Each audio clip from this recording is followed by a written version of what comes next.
Hey everyone, welcome back to our final creative aging project on macrame today, guys. We are reaching the end of our road macrame wise. Today we're going to talk about how to finish up your project. You should be receiving a phone call, if you haven't already, relatively shortly. If you've registered for this class, I've sent out some extra cord in another little kit, and that will help kind of fill up the edges of your fringe should you choose to not have it look like that. But if you didn't get that, that's okay. Wait for the phone call. There's kits for everybody who registered and received a kit to begin with. All right, so when we left off, we had just done all of these square knots, but we hadn't tied our strings to the edge here. So what I want to show you that I did was each one of these fellows that came out of this square knot that was extra, I just tied him in just an overhand knot. So if we can look at that here, let's see if I can finagle this without it being too fuzzy. But anyway, it's just like a regular old knot that you normally would do here. Just a over under, nothing fancy, just to keep them taut and so that you could see the pattern. So I did that with every extra string that was hanging down, and now they're here tied on the edges. So the way that we're going to make it look a bit fuller is we're going to start kind of here in the middle. Now I did not cut enough to do the whole thing, mostly just for time purposes, but you'll be able to see what I'm talking about. So spread yourself a bit of a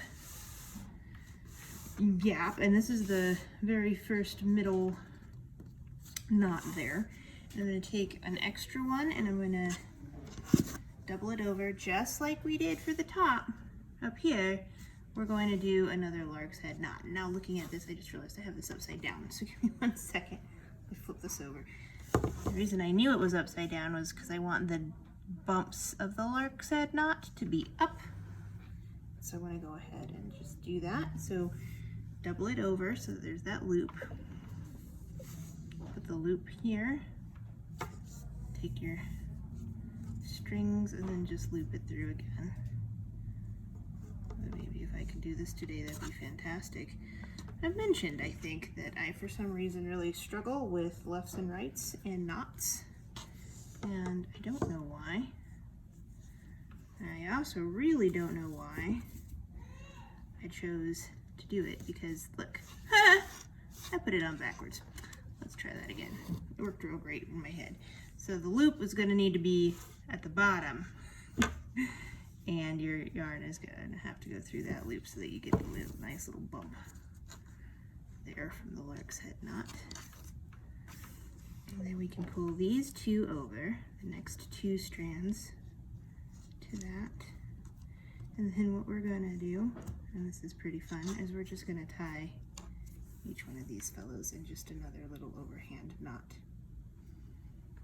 So, I can get it just tied up, bink, just like that. And we're just gonna tie them to each other, and that's all we're gonna do. And that is just to secure it all in. So there we go. There's the first one added. And we'll go ahead and do that with, like I said, the second set of string.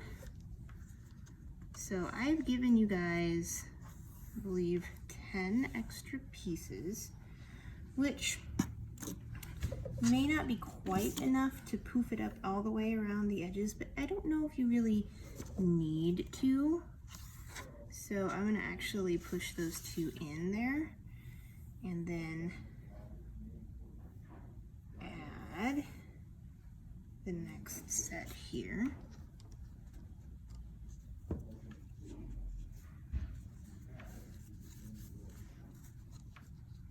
push that fellow in there, and then we'll take that guy and that guy.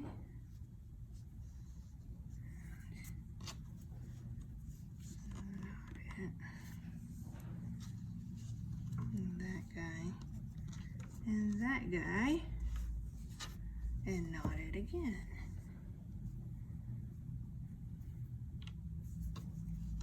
This is, like I said, just again, real simple little overhand knot. So that is one side done there, and so we'll add another extra loop here. So slid that down. What I want. And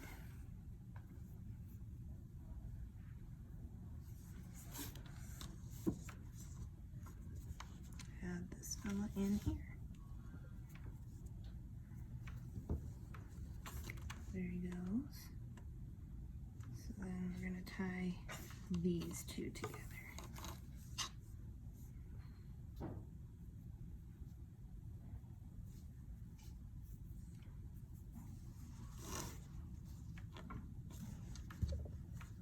Shazam.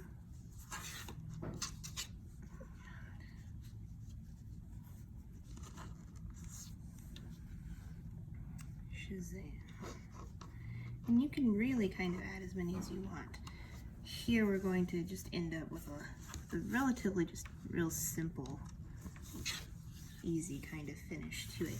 But what I would almost recommend doing as you look at this is then, and just to demonstrate, you could tie another square knot like we did up here on these guys down here, and that would be a really cool finishing technique. That's totally up to you. I think it'd look pretty cool if you wanted to do it.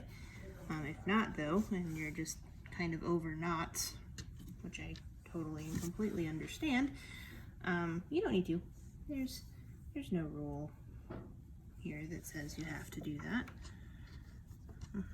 Just make it look like something that you think is really good, after all. So then we'll tie these guys together.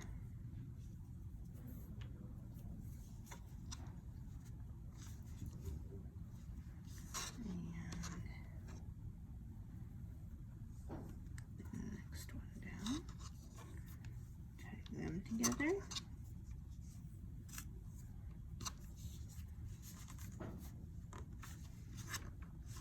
And that's going to make this nice and taut there in the middle too.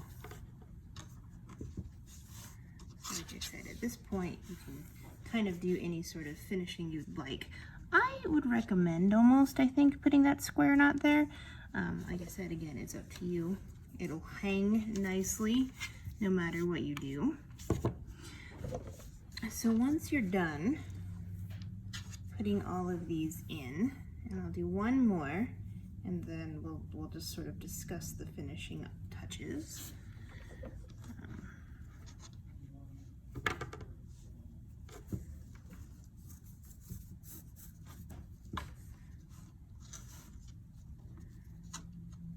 Oops, see, I do that all the time. I gotta come down first.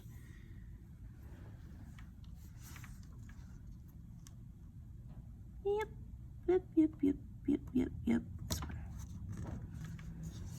Got excited, got a little carried away. What was I gonna say? So when we get to the end, you'll be able to see, you can put as many fringes on it as you would like, but we'll just trim it up at the bottom. And so when we trim it up, you can have the option to trim it across just flat, which is probably the simplest way to do it, but I think if we're wanting to talk about aesthetics, it's a really cool way to make it like a V, like the rest of the knots there at the top. And you can also, again, if it ends up being your jam, make those square knots here down here at the bottom too. Let them lay all neat and flat, and then trim it in a V, which I think would be really pretty. So if we push the rest of these guys down, I think it'll look pretty all right at this point.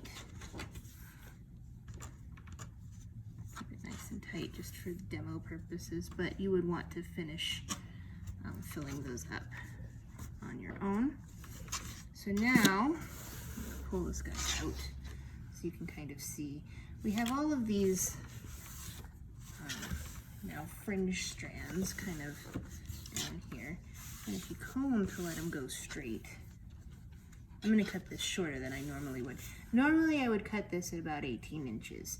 I think that's a really nice length, but because you won't be able to see when I cut things at 18 inches, I'm going to cut it a bit shorter. So what you want is just a really nice sharp set of shears. And push this up a smidge. And to cut it at an angle, make sure you know where your center line is. So my center line is right here. And I'm going to put that line on my board right down my center line. And it helps to have a ruler or a board or something like that when you're doing this particular cut. See, look, I just screwed myself up. There we go. Because then you can kind of see, I'm going to cut these starting right where my finger is, going up 2 inches at an angle. So each one of these squares is inches on my board. And I'm going to go up to this gray square right here. So, just going to trim them up. Does not have to be perfect. You can always give it a haircut later.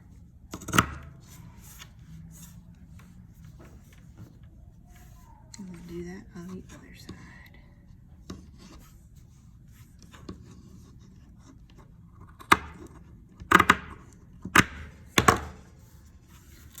When this hangs, it'll hang at an angle.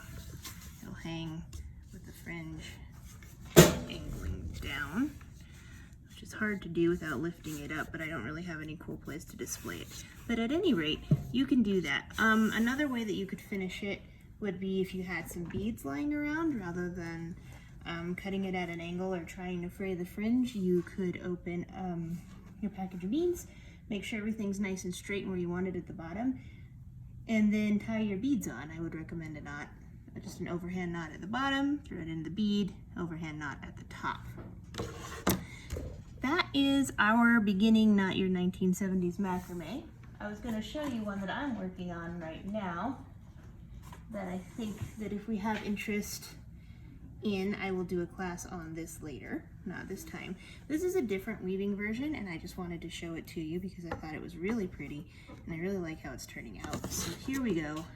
This is another one that I've done, and I'm actually going to try to lift up the camera here so that you guys can see a bit more of what this fellow looks like. I'm pretty pleased with this one. I like it a lot. It's just a really simple twisting from those lark's head knots down to where the fringe is. I'm pretty happy with it. If you guys are super interested in doing this particular one as a project at some point, drop me a comment on the video and I will definitely do that. But until then, I think that's all for our macrame this time around. So I'll sign off, and until I get to see you again, stay safe, stay healthy, and keep making, everybody. Have a great day. Bye.